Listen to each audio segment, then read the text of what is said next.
السلام علیکم ورحمۃ اللہ وبرکاتہ۔ الحمد للہ نحمده ونستعینه ونستغفره ونؤمن به ونتوکل علیہ ونعوذ باللہ من شرور انفسنا ومن سیئات اعمالنا من يهده الله فلا مضل له ومن يضلله فلا هادي له ونشهد أن لا إله إلا الله وحده لا شريك له ولا نظير له ولا وزير له ولا معين له ولا مثل له ولا مثال له وصلى الله تعالى على خير خلقه محمد وعلى آله وأصحابه وأزواجه وذرياته وأهل بيته أجمعين أما بعد فأعوذ بالله من الشيطان الرجيم بسم الله الرحمن الرحيم إنا نحن نزلنا الذكر وإنا له لحافظون وقال تعالى في موضع آخر إنا أنزلناه في ليلة القدر وما أدراك ما ليلة القدر ليلة القدر خير من 1000 شهر تنزل الملائكة والروح فيها بإذن ربهم من كل أمر سلام هي حتى مطلع الفجر قال النبي صلى الله عليه وسلم الشعبان شعري ورمضان شعر الله أو كما قال النبي صلى الله عليه وسلم۔ حضرات علماء اکرام، معزز سامعین اعظام، بزرگوں، بھائیوں، ماں اور بہنوں، عزیز بچوں اور بچیوں، قرآن کریم کی چند آیات اور حضرت نبی کریم صلی اللہ علیہ وسلم کا ارشاد مبارک آپ حضرات کے سامنے پیش کیا ہے۔ دعا فرمائیے اللہ رب العزت مجھے حق کہنے، آپ حضرات کو سننے اور ہم سبوں کو اسی کے مطابق عمل کرنے کی توفیق عطا فرمائے۔ دوستو، یہ آپ کے مدرسے کا سالانہ جلسہ ہے اور 3 بچے آپ کے مدرسے میں حافظ قرآن ہیں۔ یہ تینوں آپ کے سامنے بیٹھے۔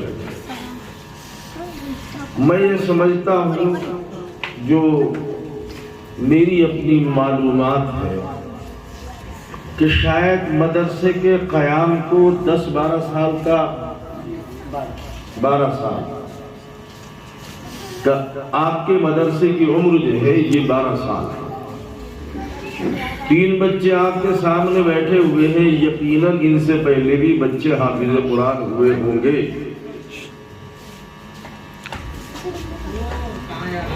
جتنے حضرات نے آج تک، سنو میری بات پھر دیتے رہنا، جتنے حضرات نے آج تک اور آج سے قیامت تک مدرسے کا تعاون کریں گے، مدرسے نے آپ کو اس سے 1000 گنا دے دیا۔ 3 تو بہت بڑی بات ہے۔ جس وقت سے مدرسہ قائم ہوا اور قیامت تک اگر ایک حافظ قرآن بن گیا، قرآن پر عمل کرنے والا بن گیا، تو مدرسے بنانے کا جو مقصد تھا وہ پورا ہوگا۔ اللہ کے نبی فرماتے ہیں کل قیامت میں ایک جہنمی ایک تمنا کرے گا، اللہ تعالیٰ ساری دنیا مجھے دے دے، اور جب ساری دنیا میرے پاس آ جائے تو میں یہ ساری دنیا اللہ کو فدیے میں دے دوں، بدلے میں دے دوں، اور اللہ ساری دنیا مجھ سے لے کر مجھے جہنم سے آزاد اور بری فرما دے۔ اللہ کے حبیب سب کہنے پاک صلی اللہ علیہ وسلم یہ فرماتے ہیں کہ اللہ رب العزت ساری دنیا کو لے کر ایک جہنمی کو جہنم سے آزاد اور بری نہیں فرمائے گا۔ لیکن ایک حافظ قرآن کی بدولت 6 آدمی یا 7 آدمی، ایسے 6 آدمی یا 7 آدمی جن کے اوپر جہنم واجب ہو گئی ہوگی، وہ نہیں جو نمازی ہے، حاجی ہے، روزے دار ہے، متقی ہے، پرہیزگار ہے، ایسے نہیں جو بددین تھے، دین سے دور تھے، جن کے اوپر اللہ نے جہنم کو واجب کر دیا تھا۔ ایک حافظ قرآن کی بدولت، ایک حدیث میں 6 آدمی، ایک حدیث میں 7 آدمی، ایک حافظ قرآن کی بدولت اللہ رب العزت جہنم سے نکال کر جنت کے اندر داخل فرمائے۔ تو دنیا بڑی ہے حافظ قرآن بڑا؟ میں آپ سے پوچھ رہا ہوں، غلط کہہ رہے۔ اگر ہمارے دل کے اندر یہ بات بیٹھ جاتی تو یہ تو مدرسے کا صحن ہی ذرا سا ہے، اس سے 100 گنے بڑے صحن کی ہم کو ضرورت پڑتی جلسہ کرنے کے لیے۔ میں کوئی باہر کا نہیں ہوں، مظفر نگر کی زیادہ تر گلیوں سے واقف ہوں۔ یہ پورا محلہ مسلم محلہ ہے، چند آدمی بیٹھے ہوئے ہیں، شرم آنی چاہیے۔ ابھی الیکشن چل رہا تھا، جب آپ کا پسندیدہ کینڈیڈیٹ آپ کے محلے میں آتا تو اتنی آدمی آتے ہیں۔ وہ کینڈیڈیٹ جس کو آپ، وہ پرتیاشی، وہ امیدوار جس کو آپ ووٹ دینا چاہ رہے تھے، جب آپ کے محلے میں آتا تھا، کم از کم اس سے 20 گنا بھیڑ اس کے پیچھے ہوتی۔ غلط تو نہیں کہہ رہا ہوں؟ کیوں؟ اس کا ظاہری فائدہ ہمیں نظر آ رہا تھا کہ اگر یہ جیت گیا، ہم نے اس کے پاس بیٹھ کر فوٹو کھنچوا لیا، اپنے گھر لے جا کر ناشتہ کرا دیا، کل کو جب یہ ودھایک بن جائے گا تو اپنے بھائی کی پگڑی اچھالنے کے لیے اس سے کام کیا، اپنے بھائی کو رسوا و ذلیل کرنے کے لیے، فرضی مقدمے لکھوانے کے لیے ہمارے کام آئے۔ اور وہاں سب باتیں فریب کی ہوتی ہیں، حقیقت سے ان کا کوئی واسطہ نہیں ہوتا۔ یہاں جو باتیں ہو رہی ہیں ساری حقیقت کی باتیں ہیں، فریب سے دور دور کا کوئی واسطہ نہیں ہوتا۔ نہ بات میری ہے، نہ مولانا حبیب صاحب کی ہے، یہ جو علماء بیٹھے ہوئے ان میں سے کسی کی بات نہیں، بات اللہ اور اس کے رسول صلی اللہ علیہ وسلم کی ہے، جس کو مسلمان آج سننے کے لیے تیار ہے۔ یہ مفتی نظیم صاحب ایک بات انہوں نے کہا کہ اللہ نے قرآن کی حفاظت کا وعدہ کیا، اور عظمت قرآن پر بڑی تفصیل کے ساتھ انہوں نے بھی اور ان سے پہلے جو تھے بہت تفصیل کے ساتھ روشنی ڈالی۔ لیکن میں آپ حضرات کے علم میں لانے ایک بات لانے کے لیے میں نے قرآن کی آیت پڑھی، ورنہ میں اس طرف ضرورت محسوس نہیں کر رہا تھا۔ اللہ نے قرآن کی حفاظت کا وعدہ کیا، دیکھو قرآن میں ہے اِنَّا نَحْنُ نَزَّلْنَا الذِّكْرَ وَإِنَّا لَهُ لَحَافِظُونَ۔ یہ لفظ ذکرہ ہے، اس سے مراد ہے قرآن کریم۔ اللہ نے اس سے 3 چیزیں مراد ہیں، یاد رکھو مسلمانوں، اور یہ میں نہیں کہہ رہا، دارالعلوم دیوبند کے شیخ الحدیث حضرت مولانا مفتی سعید احمد صاحب پالنپوری رحمت اللہ علیہ نے یہ بات فرمائی تھی کہ ذکرہ سے 3 چیزیں مراد ہیں۔ اللہ قرآن کی حفاظت کرے گا، اللہ قرآن کے پڑھانے والوں کی حفاظت کرے گا، اور جس جگہ پر بیٹھ کر قرآن پڑھا جائے گا اللہ اس جگہ کی بھی حفاظت کرے گا۔ تم کیا سمجھ رہے؟ مدرسہ چھوڑ چلا لے، تم جیسے سینکڑوں ہزاروں جتنے کون پوچھ رہا، ایک دروازہ بند ہوتا ہے اللہ سینکڑوں کھولتے ہیں۔ اگر اللہ کو قیامت تک اپنے قرآن کو باقی رکھنا ہے تو ان مدرسوں کی حفاظت کرنی پڑے گی۔ ایک مثال دیتا ہوں، اس لیے کہ مثال کے ذریعے سے بات آسانی کے ساتھ سمجھ میں آ جاتی ہے۔ ابھی تو شام کے وقت، صبح کے وقت ہلکی سردی ہے، اور سردی میں آدمی عام طور پر چائے پیتا ہے۔ چائے کہمیں آتی ہے، آپ کے یہاں مہمان آئے، آپ بچے سے کہتے ہیں چائے کا، اب تو عام طور پر رواج یہ ہے کہ کپوں میں ہی آ جاتی ہے۔ جب وہ بچہ لے کر آتا ہے تو آپ کیا کہتے ہیں؟ سنبھل کر لانا ہے، گرانا دینا۔ اس لیے کہ اگر چائے گر گئی تو سمیٹی نہیں جائے گی، اگر چائے گر گئی سمیٹی بھی جائے گی، گرمی آ جائے گی، ٹھنڈا پیتے ہیں، بچے کو بھیجتے ہیں دکان سے ٹھنڈے کی بوتل لاؤ، کیا کہتے ہیں؟ سنبھل کر آنا، گرانا نہیں، اس لیے کہ اگر بوتل سڑک پر گر گئی پھٹ جائے گی، ٹھنڈا نکھر جائے گا، سمیٹا نہیں جائے گا۔ جیسے چائے سے پہلے کیتلی کی حفاظت ضروری ہے، جیسے ٹھنڈے سے پہلے بوتل کی حفاظت ضروری ہے، ایسے ہی قرآن سے پہلے مدرسوں کی حفاظت ضروری ہے۔ اس لیے کہ یہی وہ مدرسے ہیں جہاں قرآن کھول کھول کر بچوں کے سینوں کے اندر محفوظ کیا جاتا ہے۔ دوستو، بڑا افسوس اور دکھ ہوتا ہے، ان مدرسے والوں کو آپ نہیں جانتے کس مشقت اور محنت کے ساتھ در در کی ٹھوکریں اور جلی کٹی سننے کے بعد ان بچوں کو پڑھانے کے لیے پیسہ لے کر آتے ہیں، جلی کٹی، اور بازے تو ایسی کہتے ہیں کہ اگر ان کو مدرسے سے تعلق اور مدرسے سے محبت نہ ہوتی تو اسی دن لات مارتے۔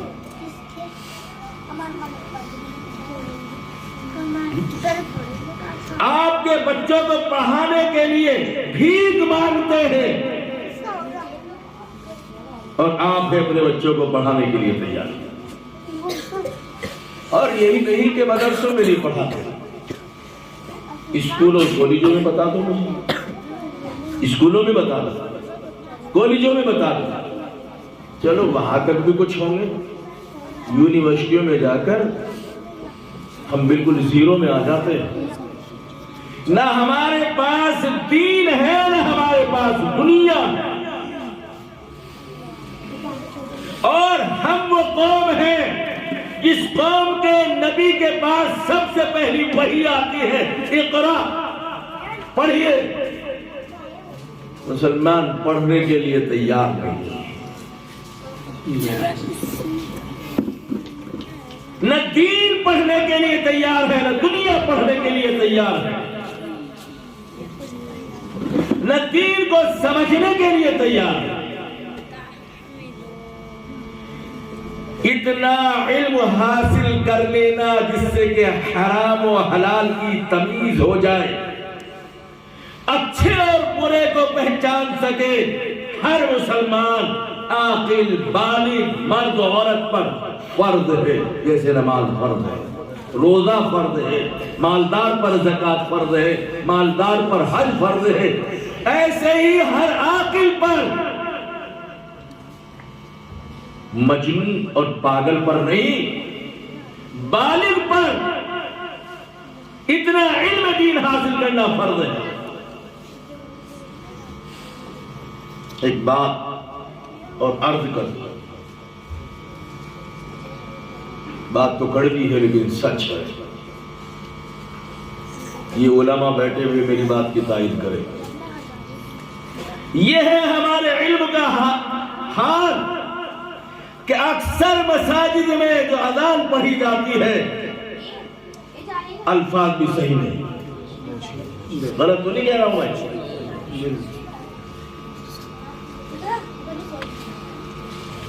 آپ یہ سمجھ لیں اللہ کا نام آپ بباگے بہت لیں گے اور وہ غلط لیں گے، پھر اللہ کی طرف سے برکتیں آئیں گی، شیطان بھاگے گا، جو حدیث میں آتا ہے۔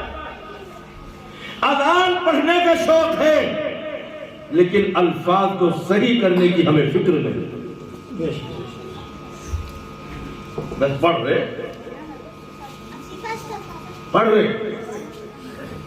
اذان پڑھنے پر 30 نیکیاں ملتی ہیں، آپ یہ سمجھتے ہیں کہ جس طرح ہم اذان پڑھ رہے اس پر 30 نیکیاں ملیں گی، بجائے ثواب جو گناہ ملیں گے۔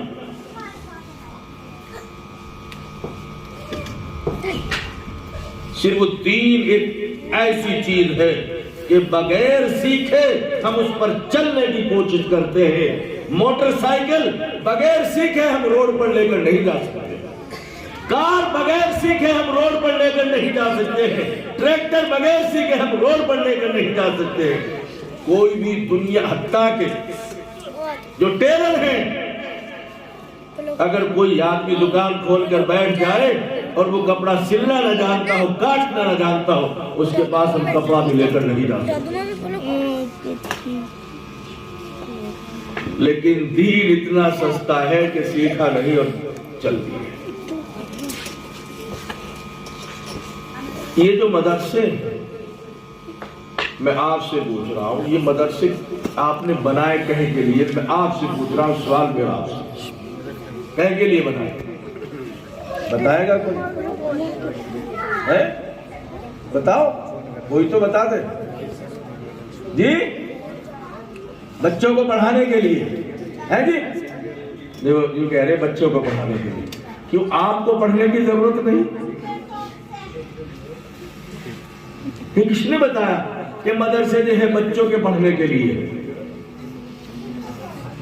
صحابہ میں سب سے بڑے صحابی سیدنا حضرت صدیق اکبر رضی اللہ تعالی عنہ، اور یہ نبی کریم صلی اللہ علیہ وسلم سے 2 سال 10 دن چھوٹے۔ ان کے والد محترم،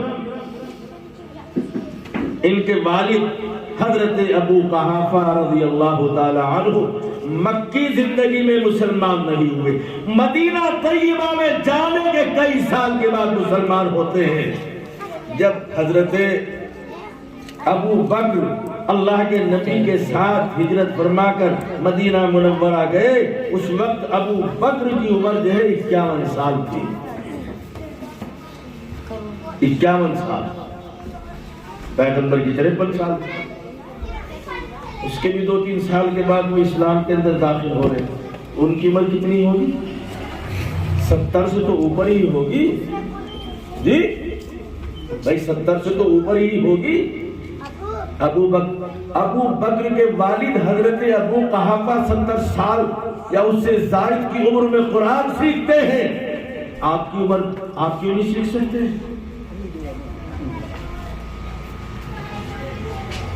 اور تنہا ابو بکر کے والد نہیں، کئی ایک صحابی ہے جو بڑھاپے میں ایمان لائے ہیں، کیا انہوں نے قرآن نہیں سیکھا؟ اور اگر آپ یہ سمجھتے ہیں کہ قیامت میں یہ ادھر چل جائے گا، اللہ ہم تو پڑھنا نہیں جانتے تھے، بچے کو تو ہم بہکا سکتے ہیں لیکن اللہ بہکائے نہیں جائے گا۔ اللہ کے نبی فرماتے ہیں اطلبوا العلم من المہد الی اللحد، او کما قال النبی صلی اللہ علیہ وسلم، علم دین کو حاصل کرو ماں کی گود سے قبر تک۔ ہم نے اپنے ذہنوں کے اندر ایک تصور بٹھا لیا ہے کہ مدرسہ جیسے بچوں کے لیے بڑوں کو ضرورت نہیں۔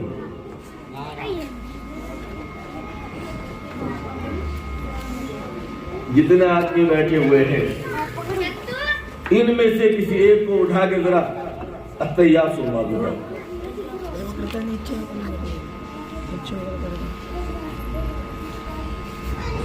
جنازے کی نماز سنوا، ہم اس کی ضرورت محسوس نہیں سمجھتے۔ اللہ کا قرآن کہتا ہے فَاسْأَلُوا أَهْلَ الذِّكْرِ إِن كُنتُمْ لَا تَعْلَمُونَ، اے لوگوں اگر تم کوئی چیز نہیں جانتے تو جاننے والوں سے معلوم کرو۔ آپ کو ایک واقعہ بتاؤں، حضرت امام ابو حنیفہ امام اعظم رحمۃ اللہ علیہ کا نام سنا؟ جانتے ہو؟ امام اعظم ہمارے امام، اتنا بڑا امام، اماموں کا امام۔ ایک آدمی کے لوگ بھی عجیب عجیب مسئلے معلوم کرتے ہیں۔ ایک آدمی آیا ان کے پاس اور آ کر کہنے لگا کہ حضرت ذرا یہ بتاؤ کتا بالغ کب ہوتا ہے؟ قرآن میں حدیث میں جانوروں کے مسائل نہیں، انسانوں کے مسائل۔ آپ بھی بڑے عجیب عجیب سوال کرتے ہیں۔ کئی آدمیوں کے ہمارے پاس بھی فون آتے ہیں، کوئی پوچھتا ہے کہ حضرت آدم کی عمر کتنی ہے؟ مگر ملاقات نہیں، ملاقات کی بات پوچھ کے بتائیں۔ یہ تو ایمانیات کے اندر داخل نہیں کہ حضرت آدم کی عمر کتنی تھی، حضرت موسیٰ کی عمر کتنی تھی؟ ہاں یہ ایمانیات کے اندر داخل ہے کہ حضرت آدم اللہ کے نبی تھے، حضرت موسیٰ اللہ کے نبی تھے، حضرت عیسیٰ اللہ کے نبی تھے، جتنے انبیاء علیہ السلام گزرے ہیں سبوں پر یہ ہمارا ایمان ہے کہ وہ سب سچے تھے، اللہ کے بھیجے ہوئے پیغمبر تھے۔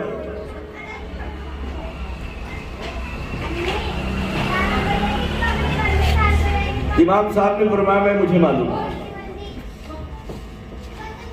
بھنگی آیا صبح کو، حضرت نے اس سے پوچھا بھائی کتا بالغ کب ہوتا ہے؟ بھنگی نے کہا کہ حضرت جب وہ پیر اٹھا کر پیشاب کرنے لگے تو بالغ ہو جاتا ہے۔ امام اعظم رحمت اللہ علیہ جب وہ بھنگی آتا تھا اسے دیکھ کے کھڑے ہو جاتے تھے کہ ان سے مجھے ایک بات معلوم ہے۔ اور امام ابو حنیفہ جیسے علم کے پہاڑ نے جن کے متعلق پیغمبر نے فرمایا کہ اگر علم سریا پر ہوگا یہ اس کو وہاں سے اتار لائیں گے، وہ ایک بات بھنگی سے بات معلوم کرنے میں شرم محسوس نہیں کرتے۔ آپ تو اپنے امام سے معلوم نہیں کرنا چاہتے، اپنے مدرس سے سیکھنا نہیں چاہتے، اپنے مدرسے کے ذمہ داروں سے سیکھنا نہیں چاہتے، ایک بھنگی سے سیکھ رہے ہیں۔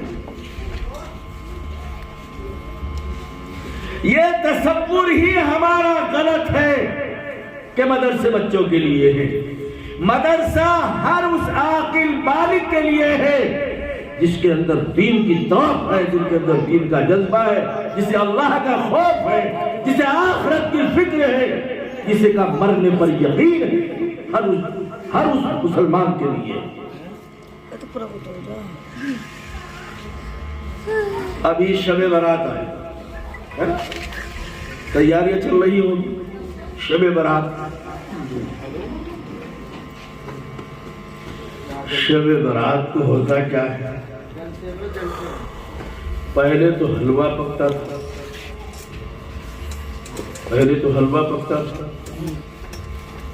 اب بھی کہیں کہیں پکتا ہے،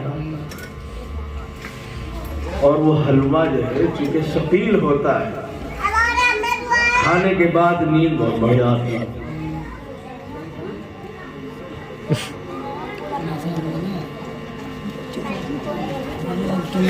اور اس دن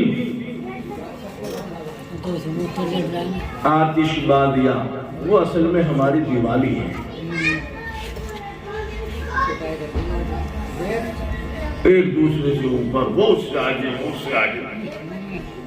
جتنا پیسہ مسلمان اس دن برباد کرتا ہے اللہ کے غصے کو بھڑکانے کے لیے، اللہ کے غضب کو بھڑکانے کے لیے، اگر وہ پیسہ کسی مدرسے میں دے دے تو ایک بہت عالیشان عمارت بن جائے۔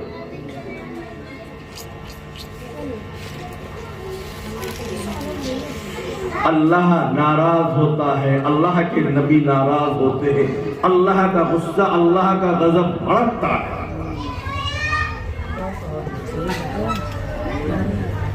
خود بھی روتی ہے اپنے بچوں کو۔ لیکن میں جو اصل بات بتانے جا رہا تھا وہ تو اور ہے۔ ارے بھائی اس دن تو کوئی قاعدہ قانون نہیں چلتا ہے، ایک ایک موٹر سائیکل پر تین چار بھاگ جائے۔ اچھا بھائی جاتے کہاں ہو؟ ہمیں تو آج تک یہی پتہ نہیں چلا کہ جاتے کہاں جاتے ہو بھائی؟ کہاں جاتے ہیں؟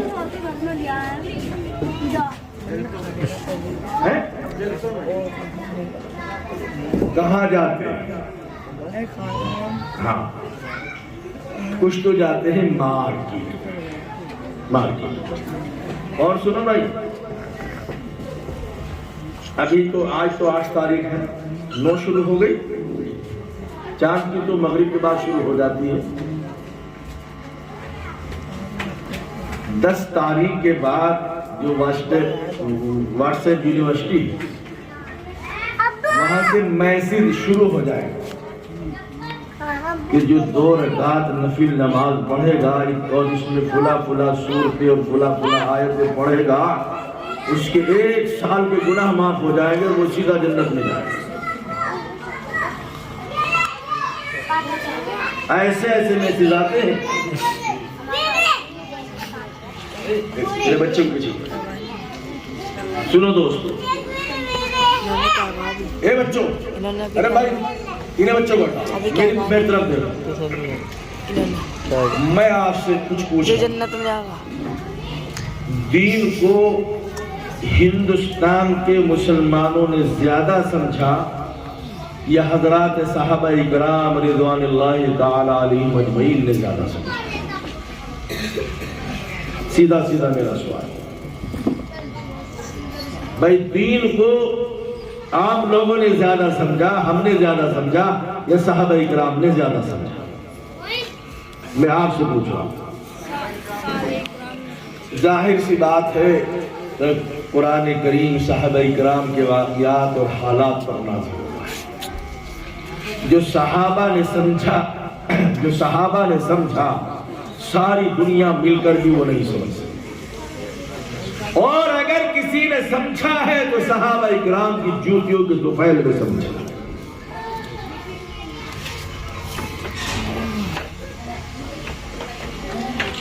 اس دن لوگ مارکیٹ میں بھی جاتے ہیں، جلسوں میں بھی جاتے ہیں، اور قبرستان میں بھی جاتے ہیں۔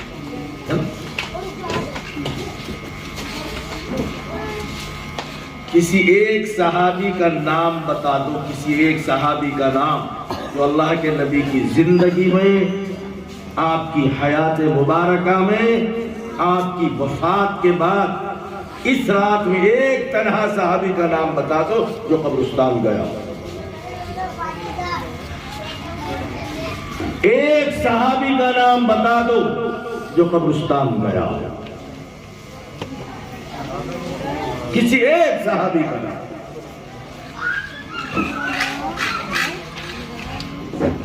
دارالعلوم دیوبند والوں سے پوچھ کے بتا دو، دارالعلوم والوں سے پوچھ کر بتا دو، تمہیں اختیار ہے کسی سے پوچھ کر بتا دو جاؤ۔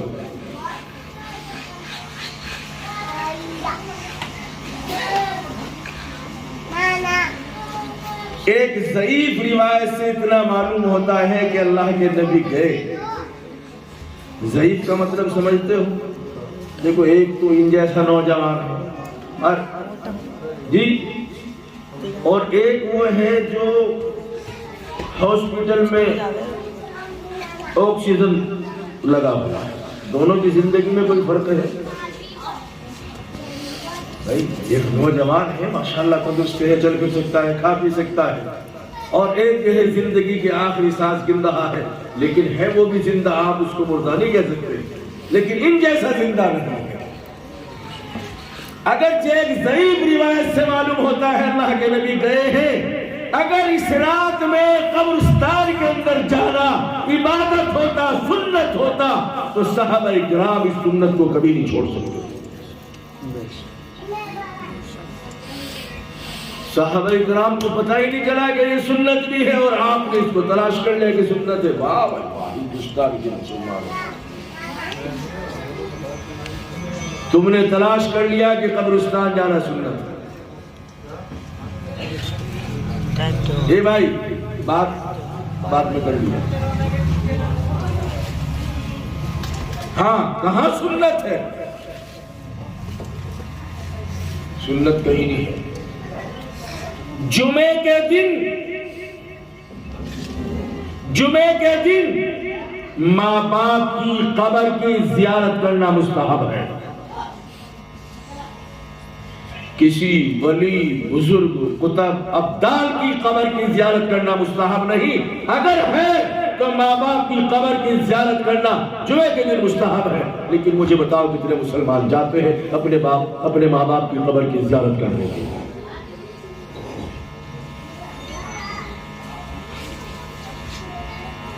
ہم کو تو اس رات کے بارے میں ہی شبہ ہے۔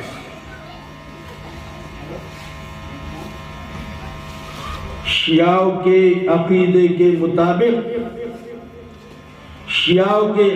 کے مطابق ان کے 12ویں امام کی پیدائش کی رات ہے۔ سمجھ رہے مسلمان؟ ساری رات نفلوں میں کھڑے، نفلیں پڑھ رہے، فرض پڑھتے نہیں۔ بتاؤ فرض پڑھنے سے نجات ہوگی یا نفل پڑھنے سے نجات ہوگی؟ فرض پہلے ہے، اس کے بعد واجب ہے، اس کے بعد سنت ہے، نفل کا درجہ تو بعد کا ہے۔ قبرستان کو میں چراغا کیا جا رہا ہے، قبرستان کو چراغا کیا جا رہا ہے، کوئی موم بتی، کوئی اگر بتی، کوئی دھوپ بتی جلا رہا ہے۔ دوستو، آگ جو ہے جہنم کے آثار میں سے، اس کو قبر سے دور رکھنا چاہیے، مردے سے دور رکھنا چاہیے۔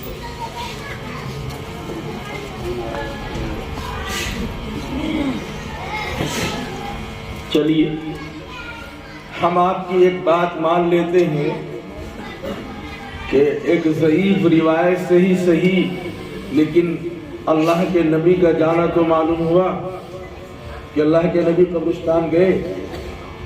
ضعیف کمزور روایت سے ہی صحیح، لیکن معلوم تو ہوا کہ اللہ کے نبی گئے۔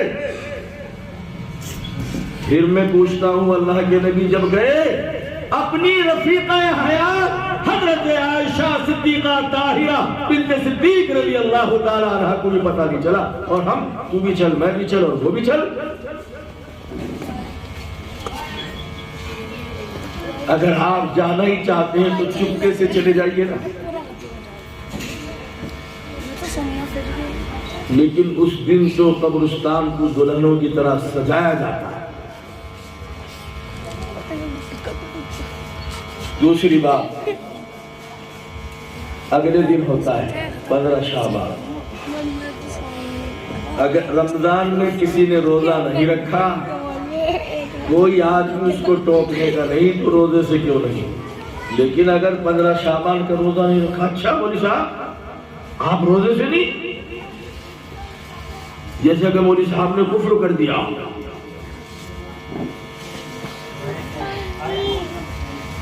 پھر میں یہی کہوں گا کہ اللہ کے نبی نے اپنی حیات میں کبھی 15 شعبان کا روزہ نہیں رکھا ہے۔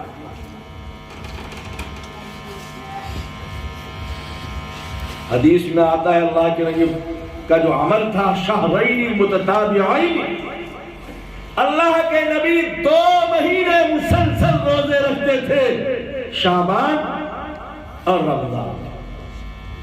شعبان کے بھی روزے رکھتے تھے اور رمضان المبارک کے بھی روزے رکھتے تھے، شہرین متتابعین، مسلسل 2 مہینوں کے روزے رکھتے تھے۔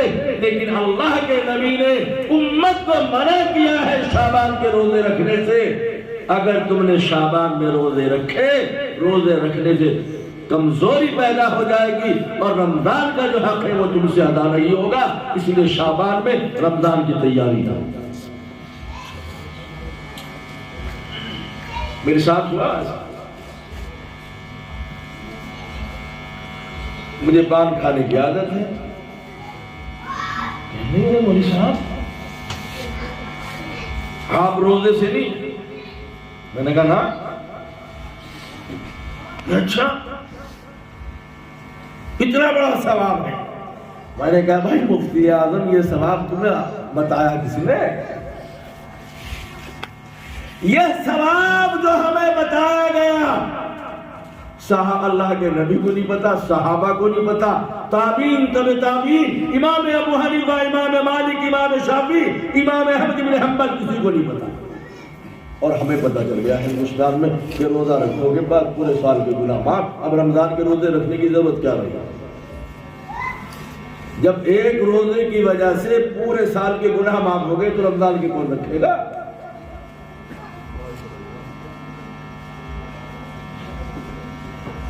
دوستو،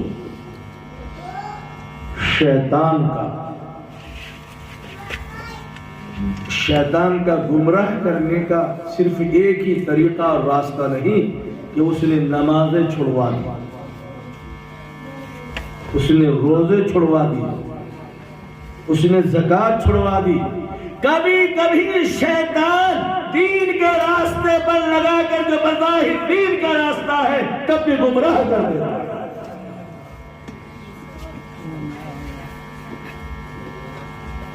مالدار لوگ عمرے پر عمرہ، عمرے پر عمرہ، عمرے پر عمرہ کر رہے. اللہ کے نبی نے کتنے عمرے کیے؟ اللہ کے نبی نے کتنے عمرے کیے؟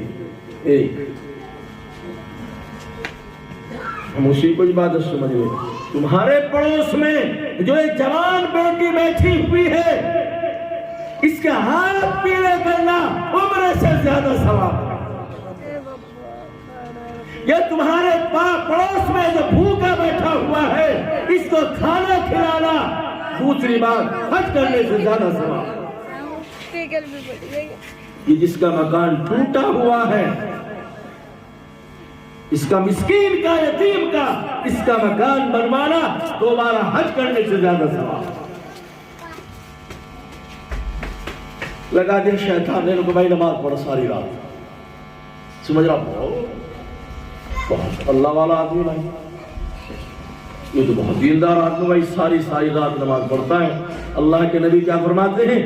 وَلِنَفْسِكَ عَلَيْكَ حَقٌّ وَلِزَوْجِكَ عَلَيْكَ حَقٌّ. تیرے نفس کا بھی تیرے اوپر حق ہے اور تیری بیوی کا بھی تیرے اوپر حق ہے.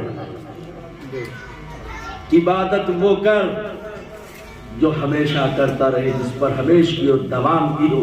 آج ساری رات پڑھ لی نمازیں اور کل کو کچھ بھی. اللہ کے یہاں ایسی عبادتیں نہیں چاہیے.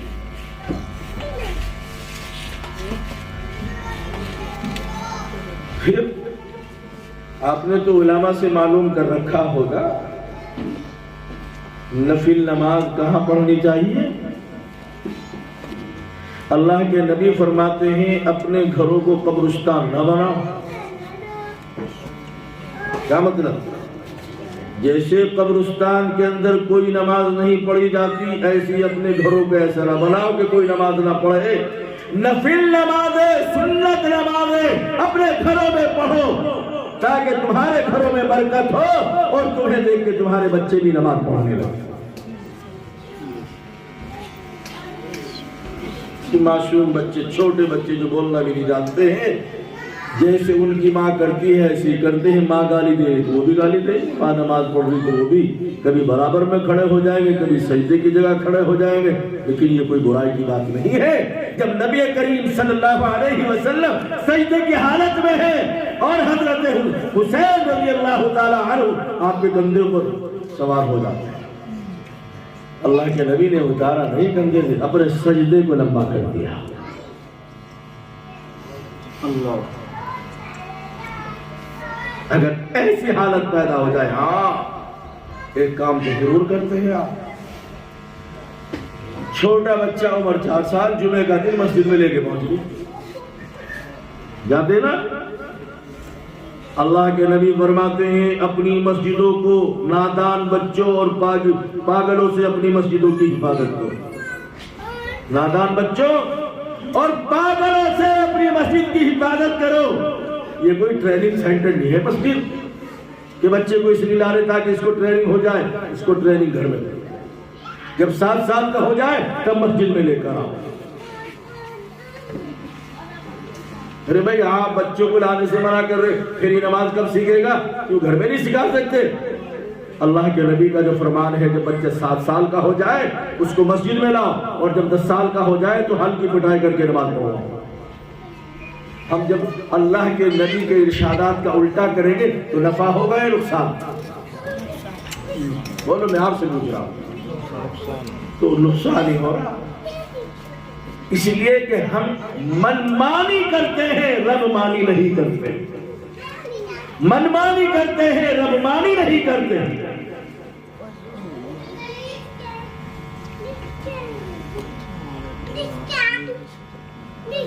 ایسا رواج بنا ہوا 15 شعبان کے روزے کا. سنو، یہ ہمارے علماء بیٹھے ہوئے ہیں. میں ایک بات اور کہتا ہوں، جس امر مستحب کو لوگ فرض کا درجہ دینے لگے، جس امر مستحب کو لوگ فرض کا درجہ دینے لگے، تو مقتدائے قوم کو چاہیے کہ اس کو ترک کر دے، کبھی کر لے اور کبھی چھوڑ دے، جس سے کہ لوگ یہ سمجھے کہ یہ ضروری ہو.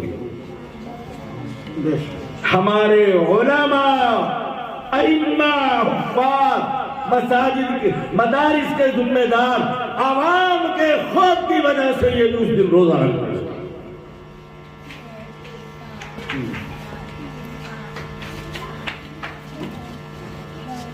مسلمانوں، میں نے ایک بات کہی تھی کہ سب سے سستا ہم نے دین سمجھا ہے، سیکھنے کی ضرورت ہے۔ ایک بات اور میرے ذہن میں آئی، وہ بھی میں غالباً اعظم گڑھ جلسے میں جا رہا تھا اور میں گونڈا سے فیض آباد پہنچا، وہاں سے رات میں کسی وقت میں بھی ٹرین تھی۔ مولانا عنایت اللہ صاحب فیض آباد میں ہمارے دوست ہیں، ایک مسجد کے امام ہیں، اللہ پور کے رہنے والے۔ ہم نے ان کو بتایا بھائی ہماری ٹرین تو اتنے بجے ہے لیکن ہم آ رہے، تو ہم وہاں چلے گئے۔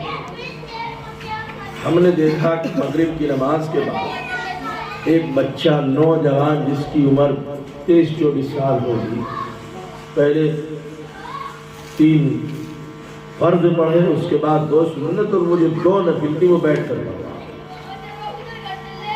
اگر کسی کو ڈائریکٹ ٹوک دے تو وہ بہت برا سلام تھا، تو ہم اس کے قریب بیٹھ گئے۔ ہم نے اس سے پوچھا بھائی خیریت ہے، طبیعت ٹھیک ہے؟ وہ ہاں۔ میں نے کہا طبیعت تو ٹھیک ہے؟ وہ جی ہاں۔ میں نے کہا میں اس لیے معلوم کر رہا ہوں کہ میں نے دیکھا پہلے تم کھڑے ہو کر نماز پڑھ رہے تھے اور یک بیک بیٹھ کر پڑھنے لگے، تو میں نے سمجھا ہو سکے بھائی کچھ اچانک کوئی طبیعت کے اندر خرابی پیدا ہو گئی ہے۔ جی نہیں۔ تو میں نے کہا اچھا بھائی پھر یہ بتا تو پڑھ کیوں رہا؟ کہنے لگے جی وہ نہیں پڑھ رہا تھا۔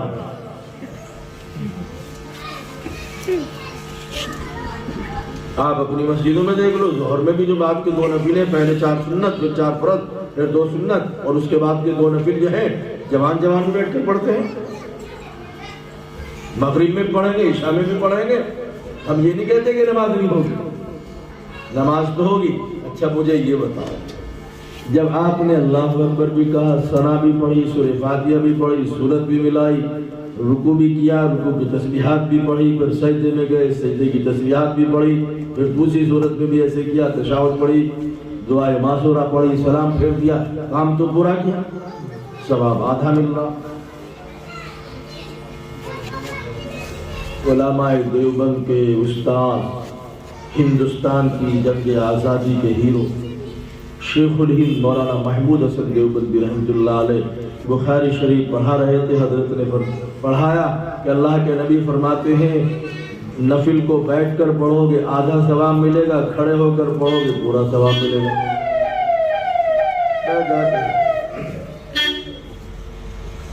کھڑے ہو کر پڑھو گے پورا ثواب ملے گا۔ اب صاحب حضرت تو پڑھا کے چلے گئے۔ اگلے دن کسی نے دیکھا کہ چھتہ مسجد میں حضرت عشاء کے بعد کے جو 2 نفل ہیں وتر کے بعد کے بیٹھ کے پڑھ رہے، وہ پیچھے بیٹھا دیکھتا رہا۔ انہوں نے کہا اچھا ہمیں کچھ بتا رہے تھے، اپنا خود کر رہے۔ اللہ کا قرآن بھی کہتا ہے یا ایھا الذین آمنوا لم تقولون ما لا تفعلون، اے مسلمانوں تم ایسی بات کیوں کہتے ہو جس پر تم خود عمل نہیں کرتے؟ تو رات کو گزاری اس نے جیسے تیسے کر کے گزاری۔ صبح کو جب حضرت پڑھانے کے لیے آئے تو کہنے لگا کہ حضرت پہلے میری سنیں کہ میں نے رات آپ کو دیکھا ہے کہ عشاء کے بعد میں آپ کے پیچھے تھا، میں نے دیکھا کہ آپ عشاء کے بعد کے جو 2 نفل تھے بیٹھ کر پڑھ رہے ہیں۔ حضرت نے فرمایا کہ ہاں بیٹھ کر پڑھا۔ آپ تو حضرت ہمیں بتا رہے تھے کہ بیٹھ کر پڑھو گے آدھا ثواب ملے گا اور کھڑے ہو کر پڑھو گے پورا ثواب ملے گا۔ اور سنو، اللہ کے نبی صلی اللہ علیہ وسلم سے نفل جو ہے عشاء کے بعد کے جو 2 نفل ہیں وہی بیٹھ کر پڑھنے کا ثبوت ہے، ظہر اور مغرب میں بیٹھ کر پڑھنے کا ثبوت نہیں ہے۔ عشاء کے بعد کے جو 2 نفل ہیں اس کے بیٹھ کے پڑھنے کا ثبوت ہے۔ لیکن بہرحال اتنی گنجائش ہے کہ مغرب ہو یا ظہر ہو، اگر بیٹھ کر پڑھو گے آدھا ثواب ملے گا۔ تو حضرت نے فرمایا کہ بھائی بات تو صحیح ہے، میں بیٹھ کر پڑھ رہا تھا، اللہ کے نبی صلی اللہ علیہ وسلم اپنی آخر عمر میں بڑھاپے میں عشاء کے بعد کے 2 نفل بیٹھ کر پڑھ رہے تھے، میں بھی اتباع سنت میں بیٹھ کر پڑھ رہا ہوں۔ میں تو ثواب کی نیت سے پڑھ ہی رہا تھا کہ آدھا ملے گا یا پورا ملے گا، میں تو اتباع سنت میں پڑھ رہا تھا، اب تو ثواب کی کوئی انتہا نہیں رہی۔ اس لیے دوستو ہم آپ سے کہتے ہیں کہ دین کو سیکھ کر، سمجھ کر اس پر چلو، اس پر عمل کرو۔ اپنے علماء سے پوچھو، آپ کو وقت نہیں کہ آپ کو پوچھنے کے لیے وہ بھی پیدل دیوبند یا سہارنپور جانا پڑے گا۔ اب تو اللہ رب العزت نے اتنی سہولتیں اور آسانیاں پیدا فرما دی کہ ہر 100-200 میٹر کی دوری پر مسجد اور مدرسہ آپ کو مل جائے گا۔ کتنی محرومی اور بد نصیبی کی بات ہے کہ اللہ نے جو سہولتیں دی ہم ان سے فائدہ نہ اٹھائے اور ان سے معلوم کر کے دین پر نہ چلے، بلکہ من چاہے طریقے سے اس پر عمل کرے۔ اس سے بڑی محرومی اور بد نصیبی کی بات ہے۔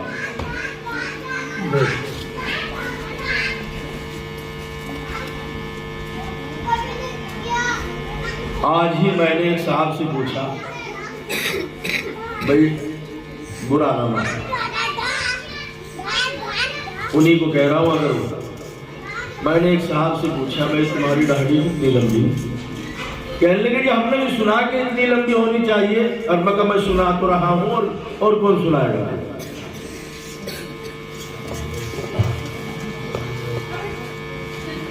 ایک مشت اس سے ذرا سی بڑھ کر واجب ہے۔ اللہ کے نبی فرماتے ہیں یہود کی مشابہت اختیار نہ کرو، اتنی لمبی نہ ہو، بے ڈھنگی نہ ہو جس سے کہ یہود کی مشابہت ہو جائے۔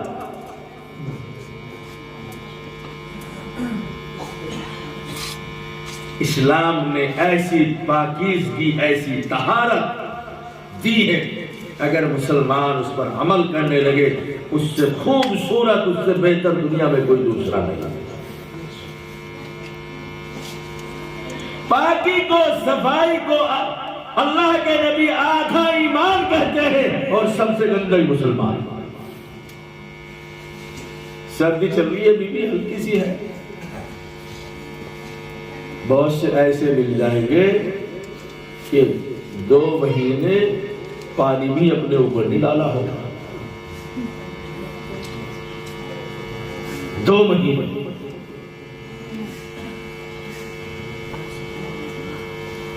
ہمارا حال یہ ہے، آج مسلم بستیوں کی پہچان گندگی سے ہوتی ہے، مسلمانوں کی پہچان گندگی سے ہوتی ہے۔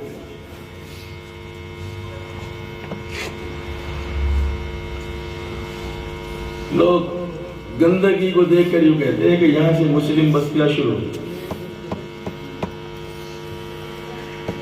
ہمارے لباس کو، میلے کچیلے پن کو، ہمارے بے ڈھنگے پن کو لوگ دور سے دیکھ کر کہتے ہیں کہ یہ مسلمان ہے۔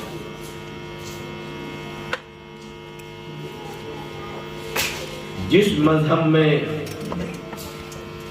صفائی پر اتنا دھیان دیا گیا، ایک واقعہ سنا کر میں اپنی بات ختم کرتا ہوں۔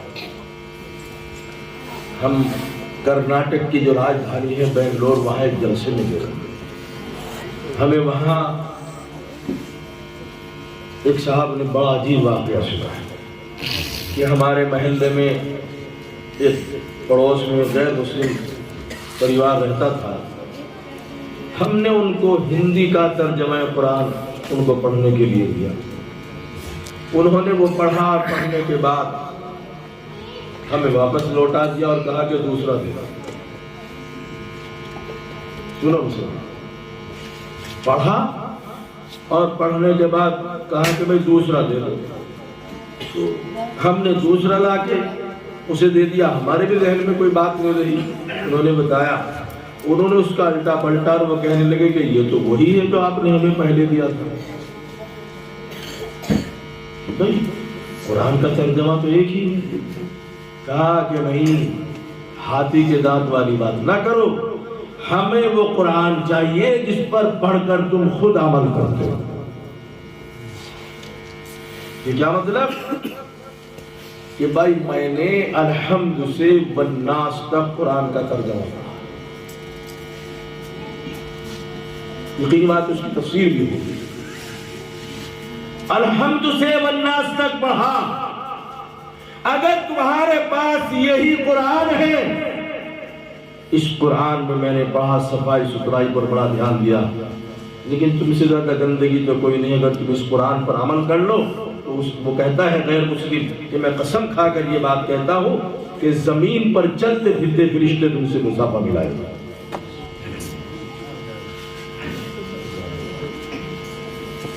زمین پر چلتے پھرتے فرشتے تم سے مصافحہ ملائیں گے. شرط یہ ہے کہ تم اس قرآن پر عمل کرو. کتنوں کا عمل ہے؟ میں جلسے میں گیا، میں پرسوں بھی تھا، آج بھی تھا. میں نے وہاں ایک بات پوچھی اور میں تم سے بھی وہ بات پوچھ رہا ہوں. مجھے ایک بات بتا دو دوستو، اگر ہم سے کوئی اسلام کے بارے میں جانکاری کرنے لگے، جتنے لوگ میرے سامنے بیٹھے ہوئے ہیں، کون سا آدمی ایسا ہے جو اسلام کا تعارف کرا؟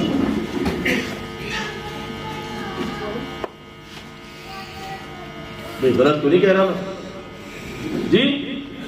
ایک میڈیا والا ایک نوجوان سے 24-25 سال، آپ نے بھی دیکھا ہوگا واٹس ایپ پہ، وہ اس سے پوچھتا ہے کہ 4 نبیوں کے نام بتاؤ. 4 نبیوں کے نام.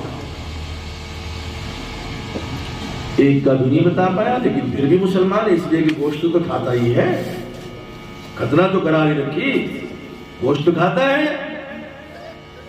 مسلمان کے گھر میں پیدا ہوا. یہ ہے ہمارا حال. تو 4 نبیوں کے نام نہیں بتا سکتا، وہ اسلام کا کیا تعارف کرائے گا؟ جب ہمیں خود اسلام کے بارے میں معلوم نہیں تو اب یہ مائک ہے، جب ہم اس کے بارے میں کچھ جانتے نہیں تو ہم کسی کو کیا بتائیں گے؟ اس کا جانکاری تو بتائے گا. اس لیے کہ اسلام ہم کو وراثت میں ملا، کوئی قربانی نہیں. اور جو چیز وراثت میں ملتی ہے اس کی قدر نہیں ہوتی. قدر اس کی ہوتی ہے جو ٹھوکریں کھانے کے بعد، جو چیز لوٹنے پٹنے کے بعد حاصل ہوتی ہے، قدر اس کی ہوتی ہے. اور جو چیز وراثت میں ملتی ہے باپ کے مرنے کے بعد، بیٹا وراثت کے مال کو ایسے اڑا دیتا ہے، کوئی تکلیف نہیں ہوتی، اور کمائے ہوئے 1-1 روپے کی بڑی اہمیت اور عزت ہوتی ہے. باپ سے صبح جن کو 500 روپے دی، شام کو کچھ ان کو خرچ ہو گئے، اور جناب اس سے کہو کما کے لا. جب صبح سے شام تک پسینہ بہائے گا اور 300 روپے ملیں گے، اور اس سے کہیے 100 روپے دے. جب اسے پتا چلے گا کہ 300 روپے کی اہمیت کیا ہوتی ہے. دوستو ایسے اسلام ہم کو وراثت میں ملا ہے. اسلام کی اشاعت میں، اسلام کے پھیلاؤ میں سب سے بڑی رکاوٹ خود مسلم قوم ہے. وہ خود نہیں جانتے اسلام کے بارے میں، وہ دوسروں کو کیا بتائیں گے؟ جب وہ خود نہیں جانتے وہ دوسروں کو نہیں بتا سکتے، کسی کو متاثر نہیں کر سکتے ہیں. ایک وقت وہ تھا کہ لوگ ہماری شکلوں کو دیکھ کر اسلام کے اندر داخل ہوتے ہیں. آج وقت یہ ہے کہ ہمیں دیکھ کر لوگ اسلام سے نفرت کرتے ہیں. آپ دیکھیے پورے ملک کا ماحول کیا ہے. یہ ماحول ایسی نہیں بنا ہے. ہماری اپنی کمزوری ہے. ہم نے دوسروں تک اسلام کے پیغام کو پہنچایا نہیں، ان کو بتایا نہیں کہ اسلام کی تعلیمات وہ نہیں جو تمہیں بتائی جا رہی ہے. اسلام کی تعلیمات تو یہ ہے.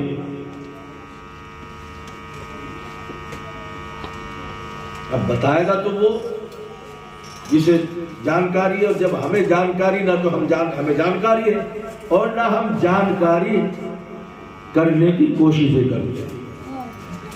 بس ہمارے ذہن میں تو ایک بات ہے کہ مدرسہ بچوں کے لیے ہے، بڑوں کے لیے، اور جب یہ ذہن کے اندر تصور بیٹھ گیا کہ مدرسہ بچوں کے لیے ہے تو کوئی بالغ آدمی، بڑا آدمی مدرسے میں کوئی سیکھنے کے لیے نہیں آئے گا۔ دوستو، یہ مولانا حبیب صاحب نے پودا لگایا، اس سے فائدہ اٹھانا چاہیے، اس سے فائدہ اٹھانا چاہیے، اور فائدہ اٹھانے کی شکل کیا ہے؟ جب بھی وقت ملے ان سے آ کے دینی معلومات حاصل کرنی چاہیے، قرآن سیکھنا چاہیے، قرآن پڑھنا چاہیے، مسئلے مسائل آ کر معلوم کرنا چاہیے۔ یہ تو ہے فائدہ۔ آپ 1 کروڑ روپیے دے دو اور دین خود حاصل نہیں کر رہے تو کوئی فائدہ نہیں ہوا، جو دیا اس کا ثواب مل جائے۔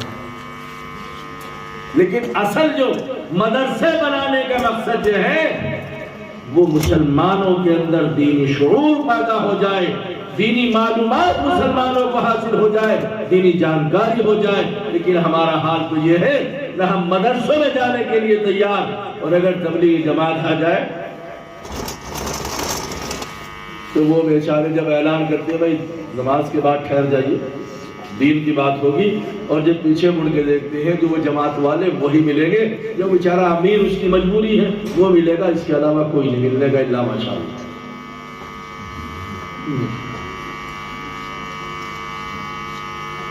اس لیے دوستو، زیادہ کچھ نہ کہتے ہوئے بس صرف اتنی سی گزارش ہے، یہ مدرسہ ہے، اس مدرسے کی قدر، اس کی اہمیت کو سمجھو۔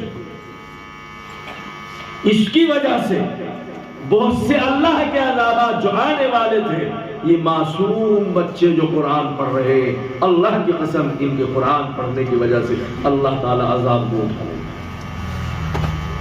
اس سردی میں دیکھا آپ نے، میں اور آپ تو کھراٹے لے کے سو رہے تھے جی 4 بجے، اور یہ چھوٹے چھوٹے بچے جو حفظ کرتے ہیں نا، چھوٹے بچے، ان کو 4 بجے اٹھا دے سر میں، ٹھنڈا ٹھنڈا پانی کہ اگر انگلی لگ جائے تو ایسے لگے جیسے کاٹ لیا، یہاں گرم پانی کا انتظام ہے، اسی ٹھنڈے پانی سے، رات کے رکے ہوئے پانی سے یہ وضو کرتے ہیں، ہم کھراٹے لے کے سو رہے، اور یہ اللہ کا مقدس اور پاکیزہ قرآن پڑھ رہے، اور ان کے یہ بوڑھے استاد جن کی داڑھی سفید ہو گئی، جب ہم کھراٹے لے کر سو رہے، یہ بارگاہ خداوندی میں دعا کر رہے کہ اللہ تیرا پاکیزہ قرآن پڑھائے، اللہ اس قرآن کی برکت سے جو مدرسے کے معاونین ہیں، مدرسے کا تعاون کرنے والے ہیں، اے اللہ تو ان کی حفاظت فرما دے، اے اللہ اس محلے پر رحمتیں اور برکتیں نازل فرما دے۔ یہ ان کی دعاؤں کا نتیجہ ہے کہ جو ہم اور آپ ان عذابات سے، اللہ کی گرفت سے محفوظ ہیں۔ اس لیے دوستو، ان مدرسوں کی قدر کرو، اپنی حیثیت، وسعت اور طاقت کے مطابق اس مدرسے کا اور جتنے بھی مدرسے ان کا تعاون کرو۔ اللہ تعالیٰ مجھے بھی آپ کو بھی عمل کی توفیق عطا فرمائے۔ وآخر دعوانا الحمدللہ